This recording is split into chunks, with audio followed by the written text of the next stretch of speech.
creo que es un momento de oportunidades.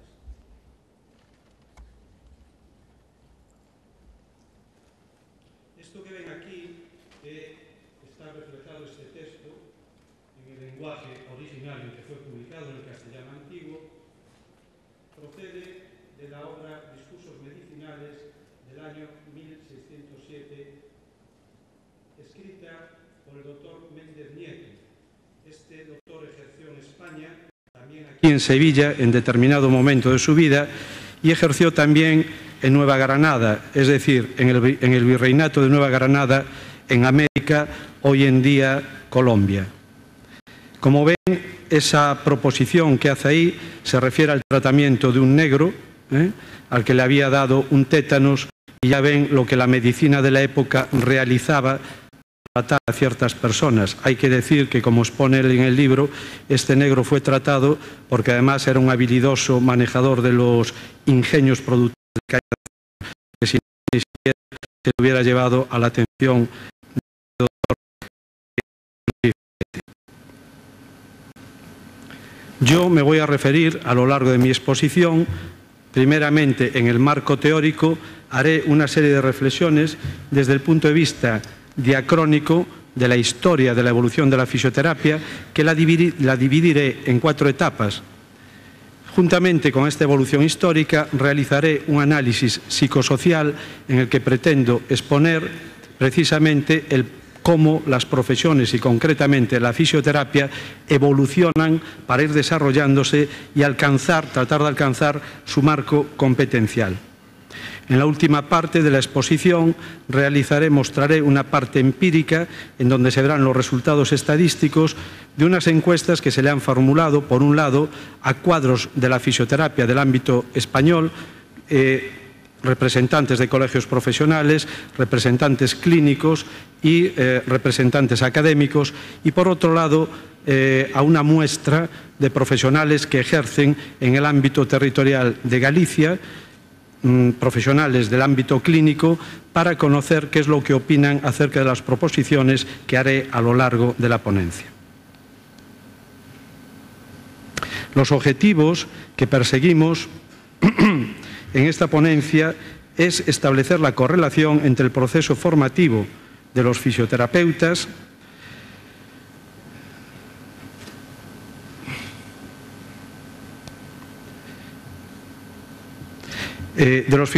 decía, en sus diferentes momentos históricos y el surgimiento y definición del espacio competencial alcanzado.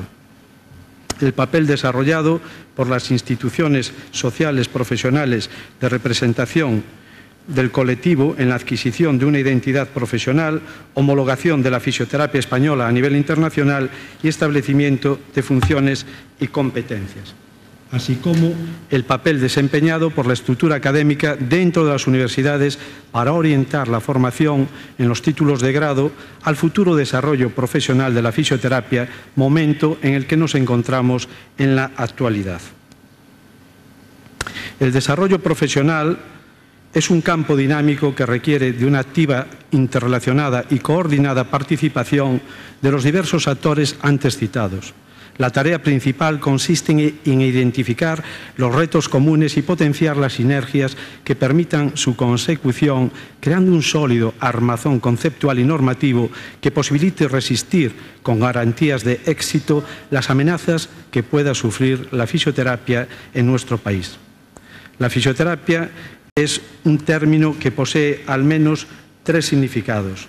Se corresponde con un campo de saber y constituye una ciencia. Además, identifica un título académico y denomina una profesión. El proceso de construcción de la fisioterapia afecta a estas 3 dimensiones o significados y en el mismo podríamos diferenciar 4 etapas. La primera etapa se caracteriza por existir la fisioterapia sin fisioterapeutas y se desarrolla hasta que en el año 1957 el Real Decreto de 26 de junio establece por primera vez en España un sistema formativo orientado a la graduación de especialistas en fisioterapia. Durante este periodo, que tuvo su máxima expresión a lo largo de la segunda mitad del siglo XIX y la primera del siglo XX, los métodos y técnicas de fisioterapia eran estudiados y empleados mayoritariamente por médicos. Los métodos fisioterapéuticos gozaban así del prestigio científico, sanitario y social que les irradiaba la profesión médica. Así, el profesor de Medicina en la Universidad Central de Madrid, Joaquín de Crez Ruiz, responsable de los departamentos de cinesiterapia, electroterapia y mecanoterapia, proponía a principios del siglo XX la creación de cátedras en estos campos y procuraba inculcar en los estudiantes de medicina el aprendizaje y empleo de estas modalidades terapéuticas. Otra evidencia del interés de la medicina por los procedimientos fisioterapéuticos nos la suministra el médico Rodríguez Fornos, que considera en el prólogo del Manual de Diatermia, publicado en 1934, al también médico Celedonio Calatayud Costa como el primer fisicoterapeuta español. Se refiere al éxito del empleo de esta modalidad terapéutica en los siguientes términos. La generalidad de los médicos valencianos la instalábamos en nuestras consultas y los resultados brillantes no se hicieron esperar. En la segunda etapa se inicia la formación reglada de los fisioterapeutas en el año 1957, que como especialidad de los ayudantes técnicos sanitarios asume el manejo de los medios y agentes físicos como una forma de tratamiento de las enfermedades y la rehabilitación de discapacitados, como queda recogido en el Estatuto del Personal Auxiliar Titulado y Auxiliar de Clínica de la Seguridad Social. Si bien el contenido del Estatuto supone un avance para identificar y definir por primera vez el campo competencial de la fisioterapia, al diferenciarlo del de ayudante técnico sanitario, encuadraba a estos profesionales en una categoría auxiliar de la medicina y se supeditaba su actuación y competencias clínicas a las directrices y prescripciones de la profesión médica. Por otro lado, a los nuevos titulados se les otorga una denominación de auxiliares en fisioterapia. La docencia era desempeñada por médicos y los escasos fisioterapeutas que participaban en la misma poseían una función académica subalterna en calidad de monitores de prácticas. El concepto de auxiliar se relaciona con el concepto de profesión paramédica. Las profesiones paramédicas son aquellas que asumen una parte del trabajo que está organizado en torno a una profesión dominante central y controlado por esta misma, que sería en este caso la medicina. Esto refleja que la fisioterapia como campo del saber científico se consideraba adulta si quienes la emplean pertenecen a la profesión superior, es decir, o dominante, es decir, a la medicina. Por el contrario, si la fisioterapia la desempeñaban los fisioterapeutas, se considera una actividad auxiliar y dependiente, sin poseer plena autonomía para llevar a cabo sus fines asistenciales. Freyson sostiene que para lograr la autonomía de una profesión, la ocupación paramédica debe controlar un área de trabajo delimitada, que pueda ser separada del cuerpo principal de la medicina, ejercida sin contacto rutinario o dependencia con la propia medicina. Para este autor, la autonomía organizada es el principal elemento distintivo de una profesión, afirmando que el control del propio trabajo es lo que diferencia a unas profesiones de otras subordinadas. La percepción psicosocial de la medicina como lo hegemónico en el campo de la salud dificulta y en ocasiones coarta el necesario desarrollo de otras profesiones sanitarias que poseen una notable utilidad en la resolución de problemas de salud que presentan una alta incidencia y prevalencia en nuestra sociedad. Esta construcción de hegemonía médica es alimentada a lo largo de la historia desde las posiciones de poder académico y profesional que la medicina consiguió para sí misma. Ese poder lo utilizó para construir una hegemonía frecuentemente excluyente en el campo de la salud. Como ejemplo de esas posiciones y sus influencias a lo largo de la historia, reproducimos a continuación un extracto del libro Instrucciones que Su Majestad mandó hacer al doctor Mercado, su médico de cámara y protomédico general para el aprovechamiento y examen de los algebristas, publicado en Madrid en el año 1599. Así decía en este texto: de manera que ya es fuerza, pues los médicos y hombres dotos, nadie quiere poner en este ministerio, es decir, el álgebra, las manos, dar a los que no son orden y modo, como no sean tan ignorantes, me tendrán por disculpado, pues la necesidad obliga a escoger del mal el menos, acomodando el lenguaje y el estilo a la traza y ingenio de los que siguen esta parte del álgebra, dejando para los doctos y sabios médicos la decisión de cuestiones y dificultades y la interpretación de lugares obscuros y dificultosos de Hipócrates. Esta referencia la utiliza el doctor José Climent, médico rehabilitador, en su libro Historia de la Rehabilitación Médica, para justificar el surgimiento de una nueva actividad de ayudantía constituida, en este caso, por los algebristas. Afirma en este texto que da una buena idea del reparto de papeles entre médicos y algebristas. A los primeros quedaba reservada la decisión y la interpretación, el diagnóstico y la prescripción en términos actuales, mientras que a los segundos quedaba encomendado el trabajo concreto, realizar las concertaciones con sus propias manos. Es decir, que traslada la filosofía de un texto de finales del siglo XVI pretendidamente a la realidad actual. Ya vemos ahí en esa analogía lo que se pretende decir con el mensaje. Es decir, que los que interpretaban las dificultades de Hipócrates en el momento actual son los que diagnostican y prescriben, y después, digamos, los algebristas, la mano tonta, que seríamos los fisioterapeutas, seríamos los que ejecutamos. Sin embargo, el arrogante dogmatismo científico que exhibe en su texto el doctor Mercado para descalificar a los algebristas se fundamenta en procedimientos diagnósticos y terapéuticos no solamente ignorantes, sino también irracionales. Como ejemplo, citamos a continuación unos párrafos del libro primero, discurso 20, de la obra Discursos medicinales, escrita en el año 1607 por el doctor Juan Méndez Nieto, graduado en la Universidad de Salamanca. Decía, refiriéndose a un caso clínico: mujer de hasta 18 años, fue Dios servido de darle un flujo, está en el texto antiguo, en el castellano antiguo, un flujo de sangre por la vía de la orina tan terrible y espantoso que arrojó en menos de 6 horas 14 libras de sangre. El médico que la curaba, que era el doctor León, catedrático de medicina en aquella universidad, es decir, aquí en Sevilla, la había sangrado en ambos brazos a una persona que sangraba, y dándole bebedizos y garrotes en brazos y piernas, garrotes eran ligaduras, ataduras, con muchos emplastos que había puesto, y epítimas, las epítimas eran cataplasmas calientes, en hígado y riñones, que todo ello no le hacía reparar el flujo. Hallando un secreto remedio fácil, púselo luego por obra, y fue tan presto y eficaz el efecto que dentro de un cuarto de hora le estancó la sangre. Fíjense el remedio: huesos de dátiles y paño de grana de polvo fina y quemados en una olla, en seco, se molerán y serán polvos sutilísimos. Para recuperar la sangre perdida, aunque la cantidad sea muy importante, recomienda lo siguiente: se puede sustentar en cuanto se forma que es fácil cosa de hacer con un poco de buen vino o con un caldo de ave. Durante esta etapa, segunda etapa a la que me refiero, los fisioterapeutas ocupan un espacio profesional que se desarrolla de forma más amplia y profunda que la estructura académica de la profesión.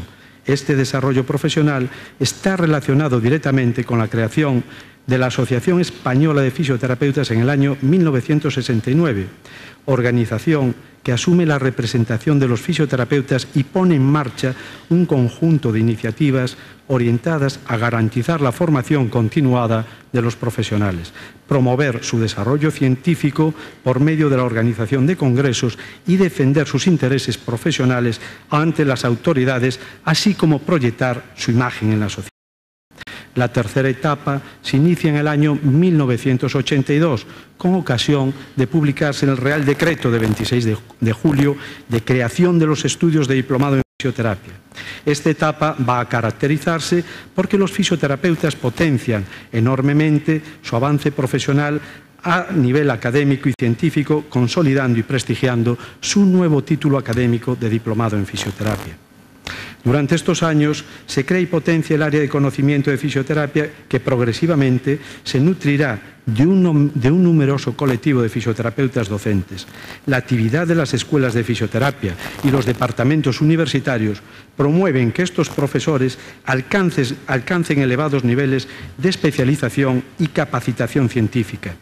Toda esta renovación conceptual, metodológica, de contenidos y científica de la fisioterapia española se traslada durante el proceso formativo al caudal de estudiantes procedentes de secundaria que eligen estos estudios y que, en su mayoría, poseen unas elevadas cualificaciones académicas al ingresar en la universidad.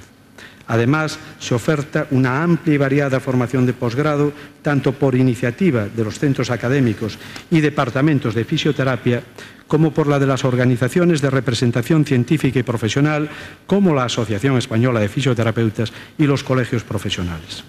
El desarrollo universitario de la fisioterapia en España, la creación de los colegios profesionales en las distintas autonomías y del Consejo General de Colegios de Fisioterapeutas de España, sumado a la promulgación de la Ley de Ordenación de las Profesiones Sanitarias, ha supuesto que en nuestro país la fisioterapia haya crecido académica y científicamente en esta etapa por encima del campo competencial que a nivel asistencial, especialmente en el Sistema Nacional de Salud, se le reconoce.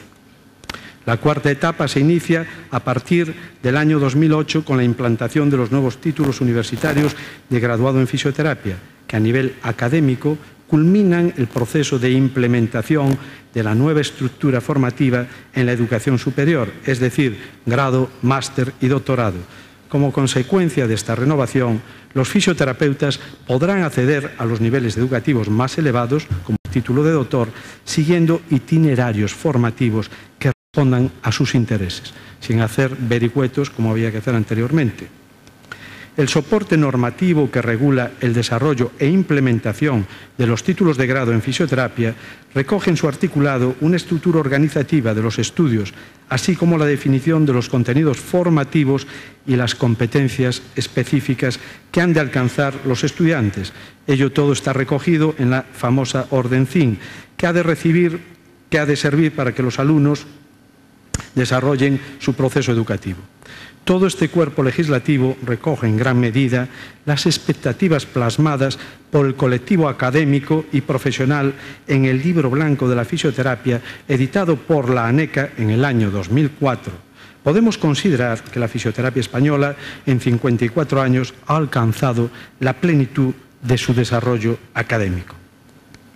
Pero siguiendo a Freyson, sabemos que la autonomía funcional de una profesión se obtiene no solo a través del proceso educativo en que se sustenta, sino por un proceso político y social que, como afirma este autor, en el que el poder y la retórica convenientemente tienen mayor importancia que el carácter objetivo del conocimiento, la educación y el trabajo. La dimensión social del proceso de reconocimiento de la autonomía profesional es enfatizada por Good, que explica: solo en la medida que la sociedad crea que la profesión está regulada por su orientación hacia la colectividad, le concederá a la profesión una gran autonomía o libertad respecto a la supervisión y el control profano. Este argumento es compartido por Hughes cuando define el estatus formal de una profesión como la licencia y mandato para controlar su trabajo concedido por la sociedad. Por tanto, la autonomía profesional es el resultado crítico de la interacción entre el poder político y económico y la representación de la propia ocupación, de la propia profesión.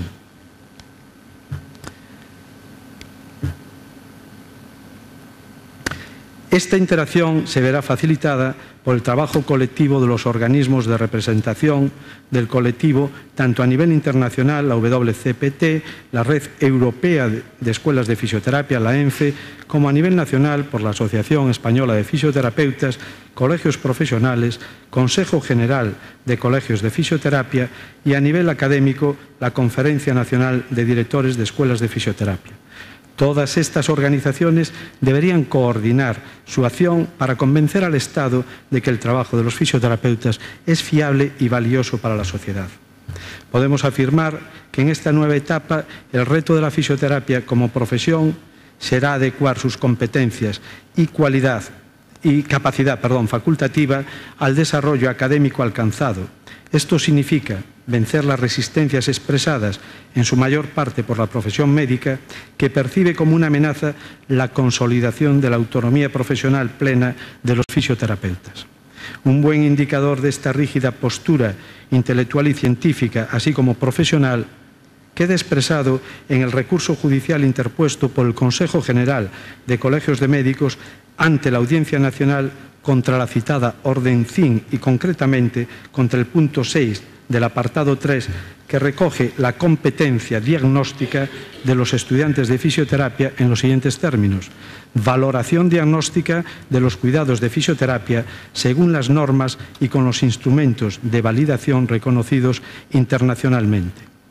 Adquirir la capacidad de diagnosticar supone dominar una de las habilidades fundamentales que un profesional sanitario debe poseer y sobre ella pivota en gran medida la adquisición de la autonomía en la gestión de los procesos clínicos. La pretensión del Colegio General de Médicos fue rechazada por una sentencia del Tribunal Juzgador que en los fundamentos de derecho refuta contundentemente que diagnóstico de fisioterapia y diagnóstico médico sean lo mismo. Como conclusión, consideramos que el campo de actuación de la fisioterapia debe adecuarse a los nuevos tiempos para satisfacer mejor las necesidades de la salud de los ciudadanos y evitar conflictos competenciales con la profesión médica relacionados con una supuesta pérdida de poder de ésta y en no poca medida con un desconocimiento de lo que la fisioterapia hace y puede hacer para contribuir a una mejor calidad de la asistencia médica. La universidad no forma auxiliares y respecto de la posesión del poder en el ejercicio clínico, es este un concepto relativo vinculado al mejor conocimiento que cada profesional tiene para ejercer sus funciones. Consideramos, al igual que la Asociación de Fisioterapeutas de Australia, que la innovación y estrecha colaboración entre los profesionales de la salud es la clave para proporcionar una atención eficaz basada en la evidencia. La situación actual, derivada del proceso de adaptación al espacio europeo de educación superior, supone una etapa de crisis que debe de ser adecuadamente gestionada por la fisioterapia española para alcanzar su pleno desarrollo profesional. Por ello, proponemos que la práctica de la fisioterapia amplíe su campo competencial para ejercer competencias que ya están siendo desempeñadas por fisioterapeutas de otros países. A continuación, podemos ver la encuesta a la que me refería y los resultados a la que me refería antes, y aquí vemos que es una encuesta que se le ha remitido a profesionales académicos, representantes de colegios profesionales y responsables clínicos del ámbito asistencial. Fueron 31 personas las que se estudiaron. Aquí vemos la escala de valoraciones que oscila entre 1 y 5 a las preguntas que le formulábamos. En un primer momento se les formuló 15 preguntas relacionadas con 15 de las 19 competencias que recoge la Orden CIN en relación a las competencias que deben de alcanzar los estudiantes de fisioterapia. Las 3 primeras de estas competencias, que luego vamos a ver, son relativas a la adquisición de conocimientos básicos, conocimientos teóricos acerca de la fisiología, estructura, función del cuerpo humano, etc. Como vemos aquí, las respuestas que se han obtenido en todos los casos han sido muy elevadas, puesto que se aproximan casi todas ellas a 5. Aquí vemos, por ejemplo, conocer y comprender las ciencias, los modelos, las técnicas y los instrumentos sobre los que se fundamenta, articula y desarrolla la fisioterapia, y vemos los valores, todos muy próximos a 5. Aquí vemos cómo conocer, comprender los métodos y procedimientos de las técnicas fisioterapéuticas. Lo mismo, la respuesta ha sido muy elevada. Adquirir la experiencia clínica de tratamiento, para desarrollar las actividades intelectuales, etcétera, pues vemos lo mismo. Valorar el estado funcional del paciente considerando los aspectos físicos, psicológicos y sociales. Vemos que los académicos le daban un valor de 5.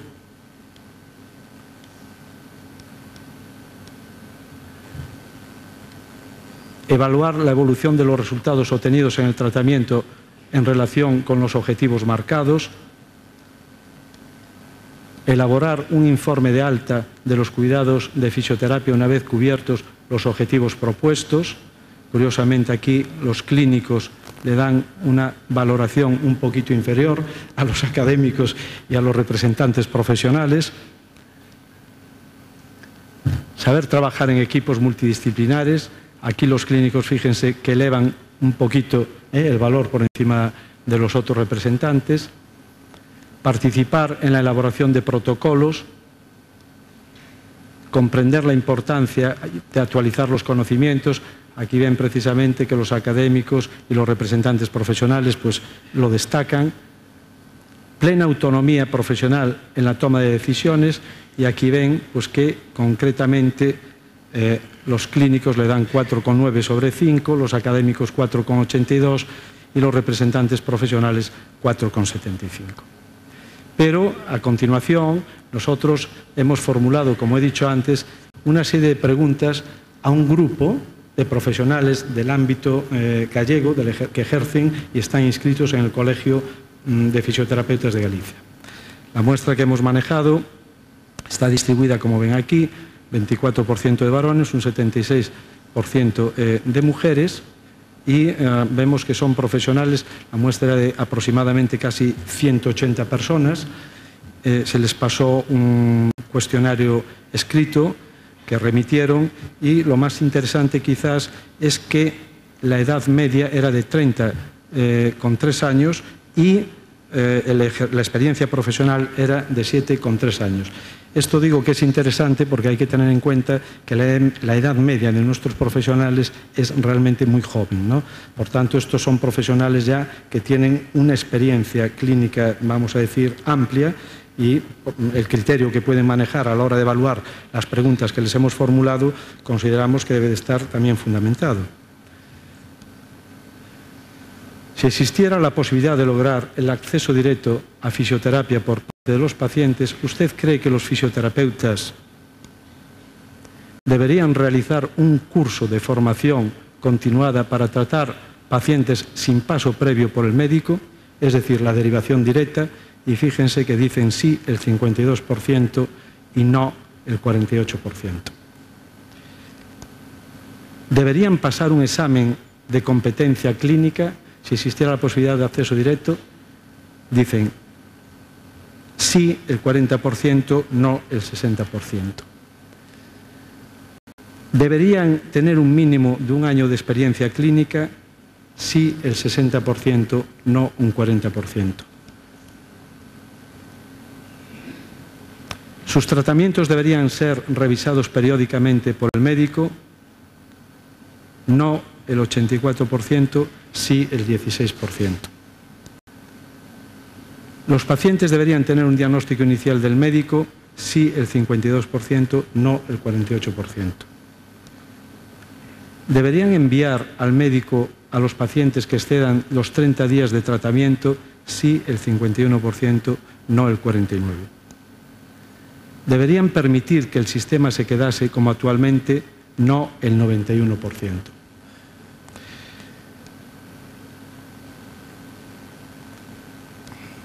Bien, como ven aquí, la media de contestaciones que vemos aquí, ante la posibilidad de desarrollar la plena autonomía profesional, sobre 5 el valor medio es de 3,51, la desviación típica la tienen aquí a la derecha.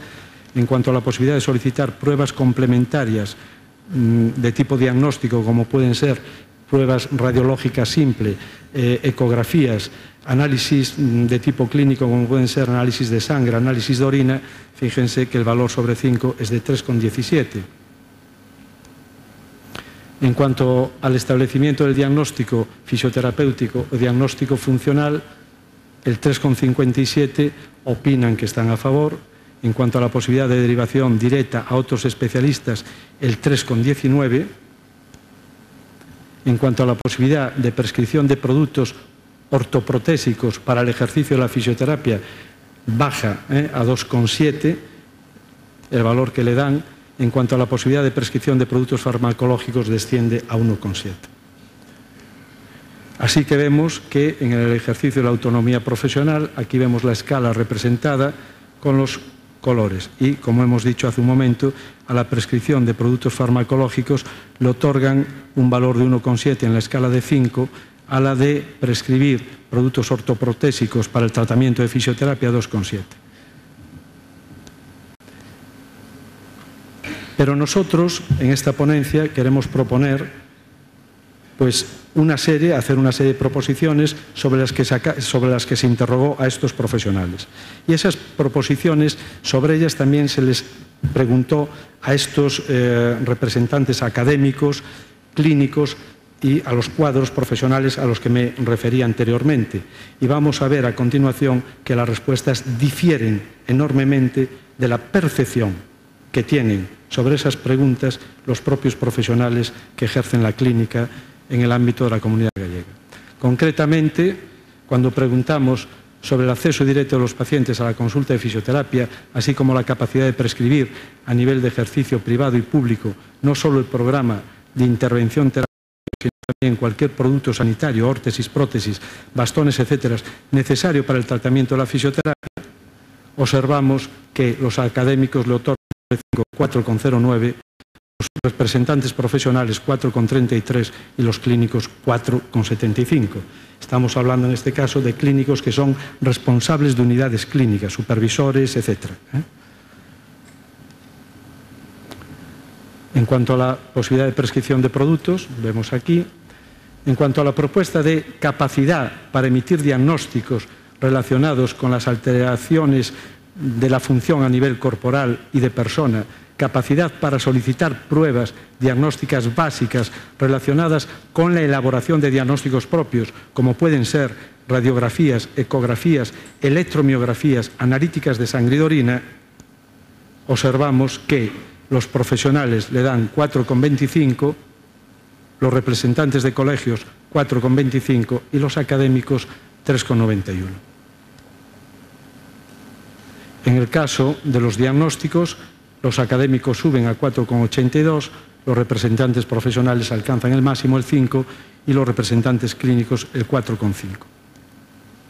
Y a la propuesta de adquirir la capacidad de derivar para interconsulta con otros profesionales de la salud, así como al reconocimiento de las especialidades en el Sistema Nacional de Salud, vemos que a la primera pregunta responden los académicos 4,36, 4,41 y los clínicos 4,38. Y a la última pregunta sobre las especialidades, esta no está recogida aquí.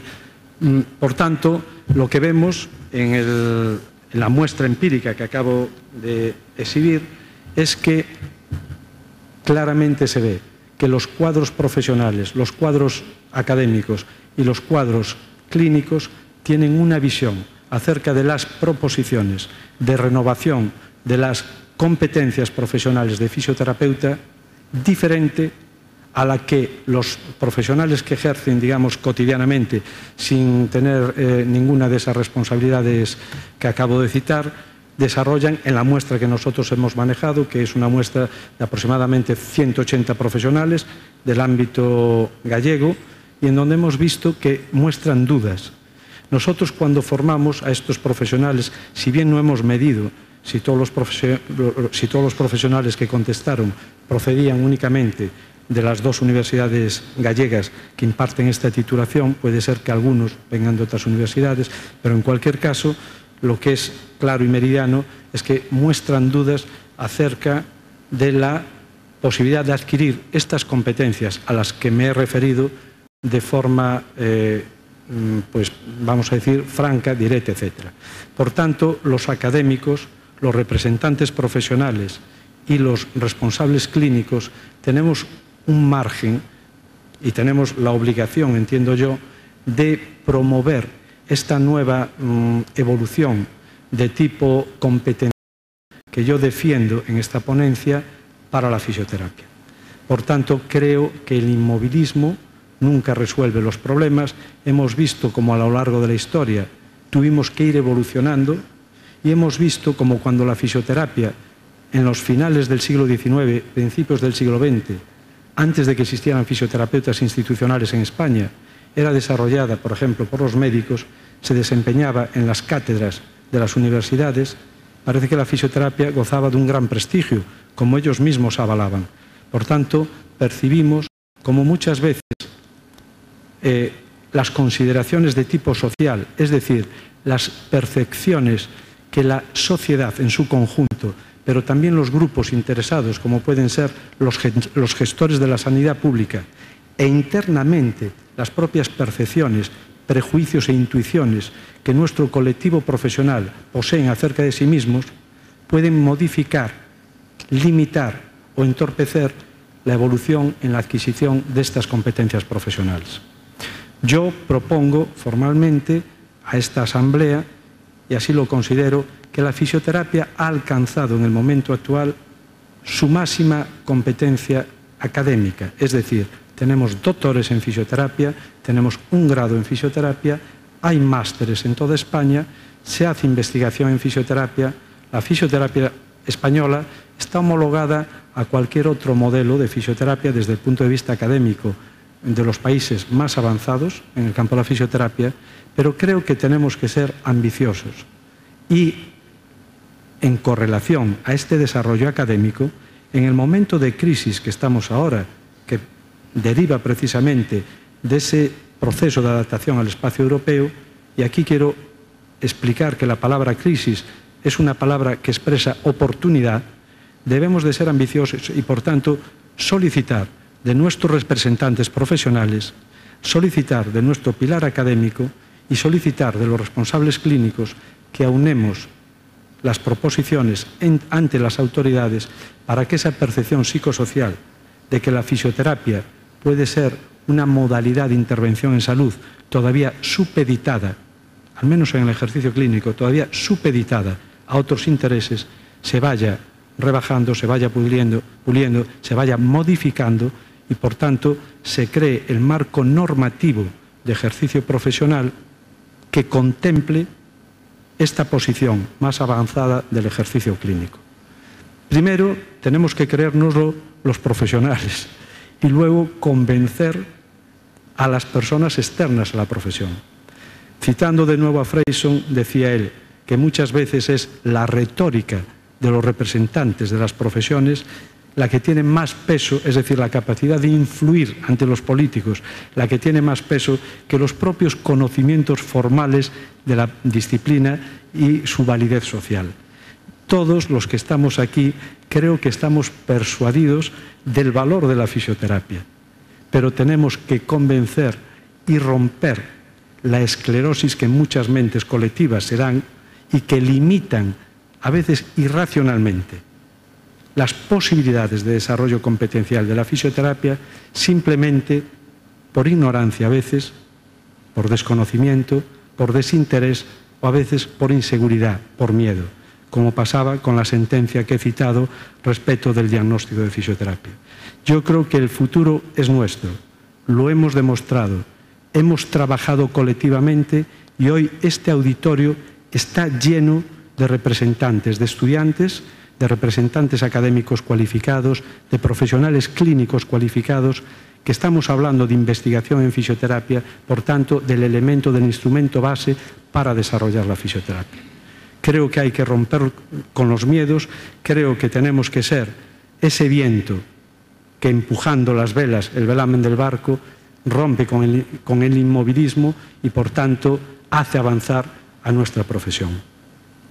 Solicito, por tanto, a los representantes profesionales, que sé que lo hacen, pero les reitero de nuevo que contribuyan a realizar esa labor de pedagogía psicosocial ante los representantes políticos.